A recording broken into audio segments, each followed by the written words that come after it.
नमस्कार दोस्तों, स्वागत है आपका हमारे चैनल मिडनाइट खून पे। आज हम सुनाएंगे कर्ण पिशाचिनी की कहानी। तो चलिए सुनते हैं। प्राचीन समय से ही मानव जीवन के चारों ओर अनगिनत रहस्य मंडराते रहे हैं। धरती, आकाश, नदियां, पर्वत और गहन वन, इन सब के भीतर कुछ अदृश्य शक्तियां छुपी होती है जो आम जनमानस की दृष्टि से ओझल रहती है। इन्हीं शक्तियों में से एक है कर्ण पिशाचिनी। ये नाम सुनते ही एक अजीब सी सिहरन रीढ़ की हड्डी में उतर जाती है। कर्ण पिशाचिनी अर्थात वह अदृश्य सत्ता जो मनुष्य के कानों में धीरे धीरे फुसफुसाकर उसके जीवन को अपने जाल में बांध लेती है। उसका रहस्य सदियों से दबा हुआ है। लोग उसकी कहानियां सुनते हैं, किंतु कोई उसके सत्य से पूरी तरह अवगत नहीं हो पाया। कहा जाता है कि वह कभी किसी स्त्री का रूप लेकर गांवों में विचरती है, तो कभी घने अंधेरे में केवल एक फुसफुसाहट बनकर प्रकट होती है। उसकी उपस्थिति का अनुभव वही कर पाता है जो अकेलेपन, भय या लालच से ग्रसित हो। कहानी की शुरुआत एक दूरस्थ गांव से होती है जिसका नाम था वीरानपुर। यह गांव घने जंगलों और ऊंचे ऊंचे पहाड़ों से घिरा हुआ था। गांव में मुश्किल से 100 घर थे और हर घर में पुरानी कहानियों का बोझा भरा रहता था। लोग मानते थे कि गांव की सीमा के पार, जहां पहाड़ के नीचे एक गुफा है, वहीं कर्ण पिशाचिनी का रहस्य छुपा हुआ है। कोई भी वहां जाने की हिम्मत नहीं करता था। वीरानपुर की रातें बेहद भयावह होती थीं। जैसे ही सूर्यास्त होता, चारों ओर एक अजीब सा सन्नाटा फैल जाता। पेड़ों के बीच से चलने वाली हवा मानो कोई अदृश्य राग बजाती। उस समय घरों के दरवाजे बंद हो जाते और लोग अपने बच्चों को कहानियां सुनाकर सुलाने की कोशिश करते, किंतु बच्चों की आंखों में अक्सर डर छुपा रहता, क्योंकि हर पीढ़ी को यह बताया गया था कि रात को बाहर मत निकलो, वरना कर्ण पिशाचिनी तुम्हें अपने वश में कर लेगी। कहा जाता था कि वह सीधे किसी को पकड़ती नहीं थी, बल्कि वह धीरे धीरे मनुष्य के विचारों में उतरती थी। वह उसके कान में फुसफुसाकर ऐसे शब्द कहती जो केवल वही सुन पाता। धीरे धीरे इंसान के मन और आत्मा पर उसका अधिकार हो जाता। एक बार जो उसके वश में आ गया, उसका जीवन सामान्य नहीं रह पाता। गांव के बुजुर्ग अक्सर एक ही कथा दोहराते थे कि कई वर्ष पहले गांव का एक युवक, जिसका नाम अर्जुन था, जंगल की ओर गया था। वह जंगल में लकड़ी काटने का काम करता था। जब वह शाम ढलने के बाद वापस नहीं लौटा तो गांव वालों ने खोज की। दूसरे दिन उसकी लाश जंगल के किनारे मिली। उसके चेहरे पर भय का ऐसा भाव था मानो उसने मृत्यु से पहले कुछ ऐसा देखा और सुना हो जिसे शब्दों में बयां करना असंभव था। लोग कहते हैं कि उसने आखिरी बार यह कहा था कि किसी स्त्री की फुसफुसाहट उसके कानों में गूंज रही थी और वही उसे जंगल की गहराइयों की ओर खींच रही थी। इसके बाद से किसी ने भी उस दिशा में कदम रखने की हिम्मत नहीं की। लेकिन यह रहस्य वही दबा रह गया कि आखिर वह सत्ता क्या है और क्यों वह केवल रात में ही प्रकट होती है। गांव में एक पुराना शिव मंदिर था। लोग मानते थे कि वही एकमात्र स्थान है जहां कर्ण पिशाचिनी की छाया प्रवेश नहीं कर सकती। जब भी कोई व्यक्ति अपने जीवन में अनजानी परेशानी महसूस करता तो वह मंदिर में आकर घंटों तक प्रार्थना करता। लेकिन सबको यह जात था कि केवल प्रार्थना करने से उसकी शक्ति से पूरी तरह मुक्ति पाना संभव नहीं है। समय बीतता रहा। लोग पीढ़ी दर पीढ़ी इस कथा को सुनते और डरते रहे। लेकिन हर रहस्य की तरह कर्ण पिशाचिनी का रहस्य भी कुछ लोगों को अपनी ओर खींचता। मानव मन की जिज्ञासा कभी शांत नहीं होती। जो वर्जित है वही सबसे आकर्षक भी लगता है। यही कारण था कि कुछ युवा धीरे धीरे इस विषय में रुचि लेने लगे। वे जानना चाहते थे कि आखिर वह सत्ता कौन है और क्यों केवल कानों में फुसफुसाती है। उन युवाओं में एक था निर्मल। वह गांव का ही था, परंतु बाकी लोगों से अलग। उसका स्वभाव साहसी था। बचपन से ही उसने सुना था कि कर्ण पिशाचिनी लोगों को अपने वश में कर लेती है। लेकिन उसके भीतर यह प्रश्न हमेशा गूंजता रहा कि क्या यह सब केवल कल्पना है या इसके पीछे कोई सच्चाई भी छुपी है। निर्मल रातों को अक्सर आसमान को देखता और सोचता कि अगर वास्तव में यह सत्ता है तो क्यों केवल इस गांव के लोग उससे डरते हैं। क्या यह संभव है कि वह शक्ति किसी विशेष कारण से यहां बंधी हुई है? क्या किसी ने उसे बांधा है या फिर वह स्वयं यहां बसी है? गांव के बाहर एक प्राचीन पीपल का वृक्ष था। कहा जाता था कि रात में वहां से किसी स्त्री के रोने की आवाजें आती हैं। लोग उसे भी कर्ण पिशाचिनी से जोड़ते थे। निर्मल कई बार वहां गया, परंतु उसे केवल हवा की सरसराहट सुनाई दी। किंतु एक रात जब आसमान में बादल छाए थे और चांद की रोशनी धुंधली थी, उसने उस पेड़ के पास खड़े होकर स्पष्ट रूप से एक धीमी फुसफुसाहट सुनी। शब्द स्पष्ट थे, परंतु ऐसा लगा मानो कोई उसे उसके नाम से पुकार रहा हो। उस क्षण उसके शरीर में सिहरन दौड़ गई। उसने तुरंत घर की ओर कदम बढ़ाए, लेकिन उस अनुभव ने उसके भीतर गहरा असर छोड़ा। अब उसे पूरा विश्वास हो चुका था कि गांव की कहानियां केवल अंधविश्वास नहीं है, बल्कि उनके पीछे कोई वास्तविक शक्ति छुपी है। यह अनुभव निर्मल के लिए यात्रा की शुरुआत थी। अब वह जान चुका था कि उसे इस रहस्य को सुलझाना ही होगा, लेकिन यह राह सरल नहीं थी। यह मार्ग उसे उस गुफा की ओर ले जाएगा जहां सदियों से कोई जाने की हिम्मत नहीं करता, और यहीं से शुरू होती है कर्ण पिशाचनी के रहस्य की असली कथा। निर्मल की वह पहली रात उसके जीवन की दिशा बदल देने वाली थी। पीपल के पेड़ के नीचे सुनी गई वह हल्की फुसफुसाहट उसके मन में गूंजती रही। दिन में वह सामान्य जीवन जीने की कोशिश करता, परंतु जैसे ही रात उतरती उसके भीतर बेचैनी बढ़ जाती। उसे ऐसा लगता कि कोई अदृश्य शक्ति उसके चारों ओर घूम रही है, उसकी सांसों की लय सुन रही है और उसके विचारों में प्रवेश कर रही है। गांव में और लोग इसे केवल भय की कहानियां मानकर दरवाजे बंद कर लेते, लेकिन निर्मल के लिए यह अनुभव एक रहस्य का द्वार था। वह जानता था कि यदि वह पीछे हट गया तो शायद कभी इस सत्य से पर्दा नहीं उठेगा। दिन बीते गए। निर्मल ने गांव के बुजुर्गों से जुड़ी पुरानी कथाएं खोजनी शुरू की। उसे पता चला कि कर्ण पिशाचनी का उल्लेख केवल उनके गांव में ही नहीं, बल्कि आसपास के अन्य गांवों में भी है। परंतु वीरानपुर का नाम सबसे पहले लिया जाता था, क्योंकि कहा जाता था कि यही उसकी मूल भूमि है। कुछ कहानियां कहती थी कि सैकड़ों वर्ष पहले यहां एक तपस्विनी रहती थी। वह महान शक्ति की साधना करती थी, परंतु उसका तप किसी कारणवश अधूरा रह गया और वह श्रापित हो गई।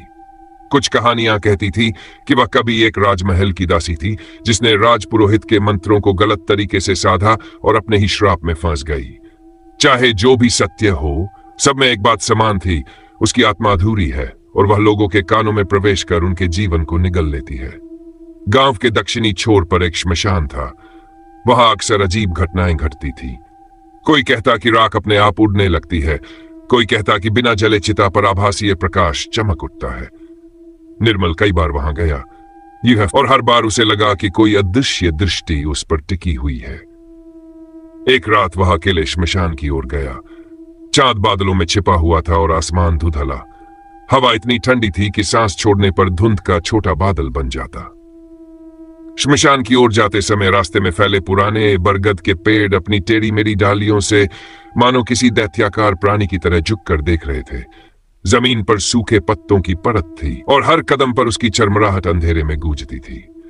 श्मशान के पास पहुंचते ही वातावरण अचानक बदल गया। वहां असामान्य निस्तब्धता थी, जैसे हवा भी वहां प्रवेश करने से डरती हो। राख की गंध वातावरण में भारी होकर तैर रही थी। निर्मल ने महसूस किया कि उसके कानों के आसपास एक हल्की सरसराहट है, जैसे किसी ने उसके ठीक पीछे से धीरे धीरे सांस छोड़ी हो।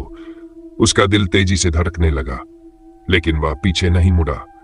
वह जानता था कि यदि वह डर कर भागा तो शायद फिर कभी यह साहस नहीं जुटा पाएगा। वह आगे बढ़ता रहा और उस स्थान पर पहुंचा जहां सदियों पुरानी चिताओं की राख अब भी जमी हुई थी। वहां उसे जमीन पर एक अजीब आकृति दिखी, मानो किसी ने राख से कोई चिन्ह बनाया हो, गोलाकार, जिसके बीच में त्रिकोण और कई उलझी हुई रेखाएं। निर्मल को याद आया कि गांव के बुजुर्ग कहते थे कर्ण पिशाचनी को बुलाने या उससे बचने के लिए कुछ विशेष मंत्र और चिन्ह प्रयोग किए जाते थे। शायद यह भी उसी का कोई अवशेष था, लेकिन किसने बनाया और क्यों, यह प्रश्न उसके मन में कौंध गया। उसी क्षण उसके कान में एक ठंडी फुसफुसाहट गूंजी। यह आवाज न तो स्पष्ट थी, न ही किसी सामान्य मानव की। शब्द ऐसे थे जैसे कोई प्राचीन भाषा हो जिसे वह समझ नहीं पाया, लेकिन उसमें इतना भय था कि उसकी रीढ़ की हड्डी में बर्फ जैसी ठंडक दौड़ गई। उसने अपने कानों को ढकने की कोशिश की, परंतु आवाज उसके भीतर उतर चुकी थी। उस रात निर्मल लौट तो आया, लेकिन नींद उसकी आंखों से कोसों दूर थी। हर बार जब वह आंखें बंद करता उसे वही चिन्ह दिखाई देता और उसके कानों में वही रहस्यमयी ध्वनि गूंजती रहती। धीरे धीरे उसका स्वास्थ्य बिगड़ने लगा। चेहरा पीला पड़ गया, आंखों के नीचे गहरे काले घेरे बनने लगे। गांव वाले उसे देखकर डरने लगे। उन्हें लगा कि वह कर्ण पिशाचनी के वश में आ चुका है। कुछ लोग उसके घर पर पूजा पाठ कराने की बात करने लगे, परंतु निर्मल ने उन्हें रोका। उसके मन में अब भय से अधिक जिज्ञासा थी। वह जानना चाहता था कि यह सब क्यों हो रहा है। निर्मल ने तय किया कि अगली बार वह श्मशान जाकर उस चिन्ह का गहराई से अध्ययन करेगा। शायद वहीं से कोई सुराग मिले। कुछ दिनों बाद जब अमावस्या की रात आई, उसने तैयारी की। अमावस्या की रात को कर्णपिशाचिनी की शक्ति सबसे प्रबल मानी जाती थी।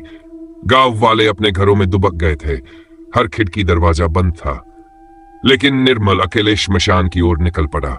उस रात का वातावरण कुछ अलग था। हवा में अजीब गंध थी, मानो गीली मिट्टी और रक्त की गंध का मिश्रण हो। रास्ते के पेड़ स्थिर खड़े थे, जैसे समय ठहर गया हो। चांद नहीं था, केवल अंधेरा और कभी कभी आसमान में चमकती नीली बिजली। श्मशान पहुंचते ही उसने देखा कि वही चिन्ह अब और स्पष्ट हो गया है, जैसे किसी ने हाल ही में उसे दोबारा उकेरा हो। राख चारों ओर फैली हुई थी, लेकिन चिन्ह के भीतर की जगह बिल्कुल साफ थी, मानो किसी अदृश्य शक्ति ने उसे सुरक्षित रखा हो। निर्मल ने चिन्ह को ध्यान से देखा। उसमें कई रहस्यमयी आकृतियां थी जो साधारण इंसान की समझ से बाहर थी। अचानक उसके कान में फिर वही फुसफुसाहट गूंजी। इस बार आवाज और भी निकट थी। ऐसा लगा जैसे कोई उसके कान के बिल्कुल भीतर बोल रहा हो। उसका सिर भारी हो गया, आंखों के सामने अंधेरा छा गया और फिर उसने दृश्य देखा। एक स्त्री का चेहरा, लंबे खुले बाल, लाल चमकती आंखें और होंठों पर एक रहस्यमयी मुस्कान। वह चेहरा कुछ क्षण के लिए प्रकट हुआ और फिर गायब हो गया। निर्मल हाफता हुआ जमीन पर बैठ गया। उसे लगा कि वह चेतना खो देगा, परंतु उसी क्षण एक अजीब ऊर्जा उसके भीतर समा गई, जैसे कर्णपिशाचिनी स्वयं उसे रहस्य में और गहराई तक खींच चढ़ी हो। उस रात निर्मल ने महसूस किया कि वह अब केवल खोजकर्ता नहीं रहा, अब वह उस शक्ति के जाल में प्रवेश कर चुका है और यह यात्रा उसे केवल उत्तर ही नहीं बल्कि भय और विनाश के गर्त में भी ले जा सकती है। निर्मल अब एक ऐसी राह पर उतर चुका था जहां से लौटना असंभव था। श्मशान में देखे गए उस रहस्यमयी चेहरे और चिन्ह ने उसकी आत्मा पर गहरा असर डाला था। उसके भीतर अब भय की जगह एक अजीब आकर्षण पनपने लगा। वह जानता था कि यह आकर्षण सामान्य नहीं है, बल्कि उसी अदृश्य शक्ति की देन है जो धीरे धीरे उसके भीतर समा रही है। दिन में जब गांव वाले अपने खेतों और कामों में व्यस्त रहते, निर्मल अकेले अपने घर में बंद होकर उन घटनाओं को याद करता। वह दीवारों पर उस चिन्ह का चित्र बनाने की कोशिश करता जो उसने राख में देखा था, लेकिन जितनी बार वह उसे बनाता उतनी बार आकृति अधूरी रह जाती, मानो कोई अदृश्य शक्ति उसके हाथों को रोक देती हो। कभी कभी वह आधी रात को चौंक कर जाग उठता और पाता कि उसके हाथ अपने आप वही आकृति बना रहे हैं। धीरे धीरे उसके चारों ओर का वातावरण बदलने लगा। उसके घर में अजीब आवाजें सुनाई देने लगीं। रात को दीवारों पर हल्की हल्की छायाएं हिलती, मानो कोई अनदेखी उपस्थिति घूम रही हो। खिड़की से आती हवा में कभी स्त्री के रोने की ध्वनि मिलती तो कभी धीमी हंसी। गांव के लोग अब उसके घर के पास से भी गुजरने से कतराने लगे। निर्मल के भीतर भूख प्यास की चाह कम होती गई। उसका शरीर दुबला होता जा रहा था, परंतु आंखों में असामान्य चमक आ गई थी। वह अब सामान्य मनुष्य से अधिक किसी रहस्यमयी सत्ता का साधक लगने लगा। एक रात उसने सपने में वही स्त्री देखी। लंबे काले बाल, आधा चेहरा धुंधले धुएं में छिपा हुआ और आंखें अंगारों की तरह चमकती हुई। वह धीरे धीरे पास आई और उसके कान में कुछ कहा। शब्द स्पष्ट थे, लेकिन उनमें इतनी शक्ति थी कि निर्मल की नींद टूट गई और उसके कान अब भी गूंज रहे थे। उसे लगा कि उसके भीतर कोई नया द्वार खुल गया है। उसके बाद निर्मल को अक्सर ऐसे दर्शन होने लगे, कभी जागते हुए, कभी नींद में। वह समझ चुका था कि अब कर्णपिशाचिनी ने उसे चुन लिया है। वह केवल उसकी ओर आकर्षित नहीं हो रहा, बल्कि अब वह उसके आदेशों का वाहक बनता जा रहा है। गांव में अजीब घटनाएं शुरू हो गई। पशु बिना कारण बीमार पड़ने लगे। कुएं का पानी कड़वा लगने लगा। रात को बच्चों को डरावने सपने आते और वे अचानक चीख कर उठ जाते। गांव वाले समझ गए कि कर्णपिशाचिनी की छाया और प्रबल हो चुकी है। कुछ लोगों ने पुरोहित को बुलाने की सोची, लेकिन हर कोई भीतर से जानता था कि यह शक्ति साधारण मंत्रों से काबू में नहीं आएगी। निर्मल अब अक्सर श्मशान जाने लगा। हर बार उसे वहां कुछ नया दिखाई देता, कभी राख से बने और चिन्ह, कभी जमीन पर अजीब खरोंचें। एक रात उसने देखा कि राख अपने आप उड़कर हवा में घूम रही है और फिर उसी रहस्यमयी आकृति में बदल जाती है। उसकी आंखें फटी रह गई। वह समझ गया कि यह कोई साधारण चिन्ह नहीं, बल्कि किसी प्राचीन अनुष्ठान का हिस्सा है। उसने यह भी अनुभव किया कि जैसे जैसे वह उस स्थान पर जाता, उसकी चेतना पर नियंत्रण कम होता जा रहा है। उसके विचार उसके अपने नहीं लगते। कभी उसे अचानक गहरी घृणा महसूस होती तो कभी अनजाने आनंद की लहर दौड़ जाती। यह सब उसी अदृश्य सत्ता का खेल था जो उसे अपने जाल में पूरी तरह बांध रही थी। एक अमावस्या की रात जब वह फिर से श्मशान पहुंचा तो वातावरण असहज रूप से भारी था। पेड़ स्थिर खड़े थे, परंतु उनकी डालियां ऐसी हिल रही थीं जैसे किसी ने उन्हें अदृश्य हाथों से पकड़ रखा हो। आसमान में कोई तारा नहीं था, केवल काली चादर। चारों ओर गहन अंधकार था जिसमें केवल चिता की राख हल्की चमक बिखेर रही थी। निर्मल जैसे ही उस चिन्ह के पास पहुंचा, उसने देखा कि वहां राख नहीं बल्कि रक्त से बना हुआ नया चिन्ह था। उसकी गंध इतनी तीखी थी कि उसकी सांसें भारी हो गईं। अचानक उसके कानों में वही आवाज और प्रबल हो गई। अब यह केवल फुसफुसाहट नहीं रही, बल्कि किसी ने सीधे उसके भीतर बोलना शुरू कर दिया। वह आवाज कह रही थी कि यह संसार केवल एक परत है जिसके नीचे असंख्य अदृश्य लोक छुपे हैं। कर्ण पिशाचिनी उन्हीं लोकों की दूत है जो अधूरी इच्छाओं और अधूरी आत्माओं से बनी है। जो उसके रहस्य को समझ लेता है वह साधारण मनुष्य नहीं रहता, वह उन अदृश्य लोकों का हिस्सा बन जाता है। निर्मल का शरीर कांपने लगा। उसे लगा कि उसके पैरों के नीचे की जमीन खिसकर ही है और वह किसी गहरे अंधकार में डूब रहा है। अचानक उसने महसूस किया कि कोई अदृश्य हाथ उसके सिर को छू रहा है। उस स्पर्श में इतनी ठंडक थी कि उसका पूरा शरीर पत्थर सा हो गया। और फिर उसे देखा, वह स्त्री उसके सामने खड़ी थी। काले घने बाल जमीन न लटकते हुए, आंखें मानो अग्नि की लपटें, होंठों पर रहस्यमयी मुस्कान। उसका शरीर आधा वास्तविक और आधा धुंधला था। वह स्थिर खड़ी थी, परंतु उसका रूप बदलता रहता था। कभी वह युवती लगती, कभी वृद्धा और कभी केवल एक परछाई। निर्मल का हृदय तेजी से धड़कने लगा, परंतु भय की जगह अब उसमें अजीब मोह था। वह उस आकृति से नजरें नहीं हटा पा रहा था। वह स्त्री धीरे धीरे उसके पास आई और उसके चारों ओर घूमने लगी। हवा इतनी ठंडी हो गई कि हर सांस में बर्फ जैसी सिहरन उतर रही थी। उसके कान में फिर आवाज गूंजी। इस बार शब्द स्पष्ट थे, परंतु अर्थ गूढ़। वह कह रही थी कि उसका अस्तित्व किसी श्राप का परिणाम है। सदियों पहले उसने जान और शक्ति की खोज में एक अनुष्ठान किया था, परंतु वह अधूरा रह गया। उसका शरीर भस्म हो गया, परंतु आत्मा अधूरी रही। तब से वह जीवितों के कानों में फुसफुसाकर उनके माध्यम से अपने अनुष्ठान को पूरा करने का प्रयास करती है। निर्मल समझ गया कि अब वह केवल दर्शक नहीं रहा, उसे चुन लिया गया है। उसे उसी अधूरे अनुष्ठान का हिस्सा बनना होगा। वह सत्री धीरे धीरे धुंध में विलीन हो गई। केवल उसकी आवाज शेष रही, जो निर्मल के कानों में गूंजती रही। उसने कहा कि यह केवल आरंभ है, आगे जो होगा वह मानव समझ से परे है। निर्मल जब लौटा तो गांव का वातावरण और अधिक भयावह हो चुका था। लोग बीमार पड़ने लगे, खेतों में फसलें सूखने लगीं, कुएं का पानी और गाढ़ा हो गया। हर ओर भय और अंधविश्वास फैल गया। और इन सब के बीच निर्मल अब एक साधारण युवक नहीं रहा। उसकी आंखों में वही रहस्यमयी चमक थी और उसके कदम उसी दिशा में बढ़ रहे थे जहां कर्ण पिशाचिनी का रहस्य छुपा था। निर्मल का जीवन अब पूरी तरह बदल चुका था। उसके भीतर वह शक्ति समा चुकी थी जो किसी साधारण इंसान की समझ से बहुत परे थी। गांव वाले अब उससे डरने लगे थे। बच्चे उसके नाम से सहम जाते और बुजुर्ग उसे देखकर मुंह फेर लेते। उसका घर धीरे धीरे एक उजड़ा हुआ स्थान लगने लगा, जहां दीवारों पर अजीब आकृतियां अपने आप बनती और मिटती रहती थीं। गांव की स्त्रियां कहती कि रात में उसके घर से किसी स्त्री की कराहने की आवाज आती है। कभी वे उसे गाते हुए सुनती, कभी किसी कोमल हंसी की गूंज। लेकिन जब कोई पास जाता तो वहां केवल गहन सन्नाटा और ठंडी हवा मिलती। धीरे धीरे यह मान लिया गया कि निर्मल अब पूरी तरह कर्ण पिशाचिनी के वश में जा चुका है। परंतु निर्मल को भय नहीं था।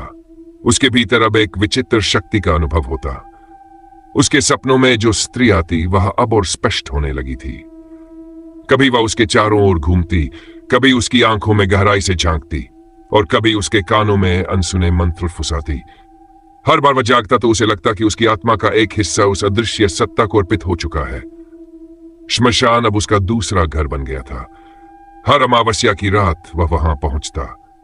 कभी वह राख से बने नए चिन्ह पाता, कभी अचानक उठती हुई हवाएं। कई बार उसे लगा कि वहां अधजली चिताएं अपने आप जल उठती है। धुएं में वह चेहरा प्रकट होता और फिर गायब हो जाता। एक रात उसने देखा कि श्मशान की जमीन से हल्की रोशनी निकल रही है। जैसे धरती के नीचे कोई अग्नि जल रही हो। जब उसने पास जाकर देखा तो पाया कि मिट्टी धीरे धीरे धंस रही है और भीतर एक सीढ़ी नुमा रास्ता खुल रहा है। उसका दिल तेज धड़कने लगा। यह कोई साधारण घटना नहीं थी, मानो धरती स्वयं उसे किसी छिपे हुए संसार की ओर बुला रही हो। निर्मल उस सीढ़ी पर उतरने लगा। हवा और ठंडी होती गई। दीवारों पर नमी और काई जमी थी। हर कदम के साथ ऐसा लगता कि वह किसी और ही लोक में प्रवेश कर रहा है। नीचे पहुंचकर उसने देखा कि वहां एक गुफा जैसी जगह है, जिसके बीचों बीच एक विशाल पत्थर रखा हुआ है। उस पत्थर पर वही रहस्यमयी चिन्ह अंकित था जो उसने राख में देखा था। जैसे ही उसने उस पत्थर को छुआ, उसके कानों में इतनी तेज फुसफुसाहट गूंजी कि वह जमीन पर गिर पड़ा। शब्द अब स्पष्ट थे। यह स्थान वही था जहां सदियों पहले कर्ण पिशाचिनी का अधूरा अनुष्ठान हुआ था। पत्थर ही वह केंद्र था जिसने उसकी आत्मा को इस लोक में बांध रखा था। निर्मल ने देखा कि गुफा की दीवारों पर प्राचीन चित्र बने हैं। उनमें एक स्त्री को दिखाया गया था जो अनुष्ठान कर रही थी। चारों ओर अग्नि थी और उसके कानों से रक्त टपक रहा था। एक अन्य चित्र में दिखाया गया कि उसकी आत्मा धुएं में विलीन होकर शापित हो गई। यह सब देख निर्मल समझ गया कि यह रहस्य कितना गहरा है। गुफा में अचानक ठंडी हवाओं का तूफान उठ खड़ा हुआ। पत्थर पर बनी आकृति चमकने लगी और उसी धुंध से वह स्त्री प्रकट हुई। लंबे बाल, लाल आंखें और धुंधला शरीर। इस बार वह और अधिक शक्तिशाली लग रही थी। उसकी उपस्थिति इतनी तीव्र थी कि गुफा की दीवारें कांपने लगीं। निर्मल का शरीर कांप रहा था, लेकिन उसकी आत्मा अब पूरी तरह समर्पित हो चुकी थी। उसने महसूस किया कि वह धीरे धीरे चेतना खो रहा है और उसका मन उस आवाज के वश में जा रहा है। वह आवाज कह रही थी कि अब समय आ चुका है। अधूरा अनुष्ठान पूरा होना चाहिए और निर्मल को इसका माध्यम बनना होगा। उस सत्री की छाया ने उसके चारों ओर घेरा बना लिया। हवा इतनी ठंडी हो गई कि उसकी सांसें जमने लगीं। कानों में लगातार मंत्र गूंज रहे थे। उसकी आंखें बंद हो गई और उसने खुद को उस अंधकार में डूबता हुआ पाया जहां केवल वही सत्री थी, कर्ण पिशाचिनी, जो उसे अपने रहस्य की अंतिम परतों तक खींच रही थी। गांव के ऊपर उस रात भयावह वातावरण छा गया। कुत्ते बिना कारण भौंकने लगे। पक्षी रात में ही पंख फड़फड़ हलाल हो गया। लोगों ने घरों के दरवाजे और कसकर बंद कर दिए। सभी समझ गए कि कुछ असाधारण घट रहा है। निर्मल अब उस अनुष्ठान का हिस्सा बन चुका था। वह केवल एक युवक नहीं रहा, उसका शरीर उस अधूरी आत्मा के लिए माध्यम बन रहा था। और गांव के लोग अनजाने में एक ऐसी आपदा के गार पर खड़े थे जो उनके अस्तित्व को मिटा सकती थी। गुफा के भीतर अब वातावरण असामान्य रूप से भारी हो चुका था। चारों ओर केवल अंधकार था और उस अंधकार में धीमी नीली और लाल रोशनी चमकती थी। निर्मल अब पूरी तरह से उस रहस्यमयी शक्ति के वश में आ चुका था। उसका शरीर कांप रहा था, परंतु उसकी आत्मा किसी और लोक में खिंच चुकी थी। उसके कानों में लगातार वे प्राचीन मंत्र गूंज रहे थे जिन्हें वह समझ नहीं पा रहा था, लेकिन वे उसकी चेतना पर राज कर रहे थे। पत्थर पर बनी आकृति चमकती रही। धीरे धीरे उसके चारों ओर राख और धूल उड़ने लगी और उसमें से वह स्त्री प्रकट हुई, कर्ण पिशाचिनी। उसका रूप अब पहले से कहीं अधिक भयानक था। लंबे बाल जमीन पर बिखरे थे, आंखें अंगारों जैसी जल रही थीं और उसके चारों ओर धुंध का घेरा था। उसकी उपस्थिति इतनी प्रबल थी कि गुफा की दीवारें फटने लगीं, मानो धरती स्वयं उसकी शक्ति को सह नहीं पा रही हो। निर्मल अब उसके सामने नतमस्तक हो चुका था। वह जानता था कि अब उसकी आत्मा पूरी तरह इस शक्ति की दासी बनने जा रही है। लेकिन उसी क्षण उसके भीतर एक और आवाज गूंजी, कहीं बहुत गहराई से आती हुई, जैसे उसकी अपनी आत्मा का आह्वान हो। यह आवाज कह रही थी कि यह शक्ति उसे नष्ट करने के लिए नहीं, बल्कि उसके माध्यम से पुनर्जन्म लेने के लिए है। गुफा की दीवारों पर बने प्राचीन चित्र चमकने लगे। उनमें स्पष्ट दिखाई देने लगा कि सदियों पहले वह सत्री एक तपस्विनी थी जिसने अमृत की साधना की थी। उसने अग्नि और मंत्रों से ऐसा अनुष्ठान रचा जिससे वह मृत्यु को जीतना चाहती थी, परंतु साधना अधूरी रह गई और उसका शरीर नष्ट हो गया। उसकी आत्मा अपूर्ण रहकर श्रापित हो गई। तब से वह आत्मा जीवितों के कानों में फुसफुसाकर उन्हें अपने अनुष्ठान का हिस्सा बनाती रही, ताकि किसी दिन वह अपना अधूरा कार्य पूरा कर सके। अब वही समय आ चुका था। निर्मल उसका चुना हुआ माध्यम था। गुफा की छत से टपकता हुआ रक्त में बदल गया। पत्थर के चारों ओर काला धुआं घूमने लगा। कर्ण पिशाचिनी ने अपने हाथ फैलाए और उसकी आवाज गुफा की गहराई में गूंज उठी। निर्मल के शरीर से धीरे धीरे प्रकाश निकलने लगा। उसकी आत्मा मानो अलग होकर उस अंधकार में विलीन हो रही थी। गांव के ऊपर भीषण तूफान उठ खड़ा हुआ। हवा ऐसे चलने लगी जैसे धरती को चीर डालेंगी। पेड़ उखड़ने लगे, घरों की छतें उड़ने लगीं। लोग घबराकर मंदिर में भागे और शिवलिंग के सामने सिर झुकाकर प्रार्थना करने लगे, परंतु उनकी आवाजें तूफान की गड़गड़ाहट में खो गई। गुफा में निर्मल अब पूरी तरह बेहोशी की अवस्था में था। उसकी चेतना उस सत्री के अधूरे अनुष्ठान से बन चुकी थी। तभी गुफा की दीवार से एक किरण निकली, सफेद, शीतल और पवित्र। यह वही स्थान था जहां सदियों पहले उस तपस्विनी ने शिव की आराधना की थी। उसकी अधूरी साधना का एक अंश अब भी वहां विद्यमान था। वही शक्ति अब निर्मल के भीतर प्रवेश करने लगी। कर्णपिशाचिनी चीख उठी। उसकी आवाज इतनी भयानक थी कि गुफा कांप उठी। उसने निर्मल को पूरी तरह अपने वश में करने का प्रयास किया, लेकिन उस पवित्र किरण ने उसके जाल को तोड़ना शुरू कर दिया। निर्मल का शरीर कांप रहा था। उसकी आत्मा दो शक्तियों के बीच फूसी हुई थी, एक श्रापित अंधकार और एक पवित्र प्रकाश। बाहर गांव में मंदिर की घंटियां अपने आप बजने लगीं। लोगों की प्रार्थनाओं की शक्ति उस किरण से जुड़ गई। अब यह केवल निर्मल की लड़ाई नहीं रही, बल्कि पूरे गांव की आत्माओं का संघर्ष था। कर्णपिशाचिनी ने अपने चारों ओर अंधकार का जाल फैलाया। उसकी आंखों से लपटें निकल रही थी। उसने अपने लंबे बाल फैलाकर गुफा को ढक लिया, लेकिन सफेद प्रकाश और प्रबल हो गया। निर्मल की आत्मा कांपते हुए भी उस प्रकाश की ओर खींचने लगी। अंततः निर्णायक क्षण आया। निर्मल ने अपनी अंतिम शक्ति जुटाकर उस पत्थर पर हाथ रख दिया। पत्थर से सफेद आग की लपट निकली, जिसने कर्णपिशाचिनी को घेर लिया। उसकी चीखें गुफा की दीवारों से टकराकर बाहर निकल गई। पूरा गांव उन चीखों से कांप उठा। धीरे धीरे उसका धुंधला शरीर राख में बदलने लगा। उसकी आंखों की अग्नि बुझ गई और उसका स्वर मौन हो गया। राख की तेज आंधी गुफा में घूमी और फिर पत्थर के भीतर समा गई। निर्मल जमीन पर गिर पड़ा। उसका शरीर निठाल था, परंतु उसकी आंखों में अब भय नहीं था, केवल शांति थी। गुफा का अंधकार मिट चुका था। अब वहां केवल शीतल प्रकाश था। गांव में तूफान थम गया। हवाएं शांत हो गई। कुएं का पानी फिर से साफ हो गया और लोग धीरे धीरे अपने घरों से बाहर निकले। मंदिर की घंटियां अपने आप रुक गई। सबको समझ आ गया कि कर्णपिशाचिनी का अंत हो गया है। निर्मल जब गुफा से बाहर आया तो उसकी चाल धीमी थी, परंतु उसका चेहरा किसी तपस्वी की तरह उज्जवल हो चुका था। गांव वालों ने उसे देखा और चुपचाप सिर झुका लिया। वे जानते थे कि उसने उस रहस्य को समाप्त किया है जिसने सदियों से उनके जीवन को डर और श्राप से बांध रखा था। परंतु रहस्य पूरी तरह समाप्त नहीं हुआ। पत्थर अब भी गुफा में विद्यमान था और उस पर वही चिन्ह अंकित था। कर्णपिशाचिनी राख बनकर उसमें समा गई थी। उसका अस्तित्व मिटा नहीं, केवल बांधा गया था। यह शक्ति अभी भी वहां है, अधूरी और खामोश। निर्मल समझ चुका था कि यह केवल एक अंत नहीं, बल्कि एक पहरा है। अब उसका जीवन उस पहरेदारी में बीतेगा। वह उस रहस्य का संरक्षक बन चुका था। गांव के लोग सामान्य जीवन में लौट गए, परंतु निर्मल अब एक साधारण युवक नहीं रहा। वह उस अधूरे अनुष्ठान का साक्षी और उसके रहस्य का प्रहरी बन गया। कहानी यहीं समाप्त होती है, परंतु हवा की हर सरसराहट में, रात की हर फुसफुसाहट में अब भी यह आभास मिलता है कि कर्णपिशाचिनी पूरी तरह गई नहीं है। वह वहीं कहीं है, गुफा के अंधकार में, पत्थर के भीतर, और हर उस आत्मा की स्मृति में जो उसके नाम से कांप उठती है। तो यह थी कर्णपिशाचिनी का रहस्य। एक श्राप, एक अधूरी साधना और सदियों से फैला अंधकार। भले ही उसका अंत हो गया, लेकिन उसकी परछाई अब भी हवाओं में फुसफुसाती है। कभी अगर आपको रात के सन्नाटे में कानों में कोई आवाज सुनाई दे तो याद रखिएगा, वह वही हो सकती है। अगर आपको यह डरावनी कहानी पसंद आई हो तो चैनल को अभी सब्सक्राइब करें। वीडियो को लाइक और शेयर करना ना भूलें। हम फिर मिलेंगे एक और रहस्यमयी और खौफनाक कहानी के साथ। धन्यवाद।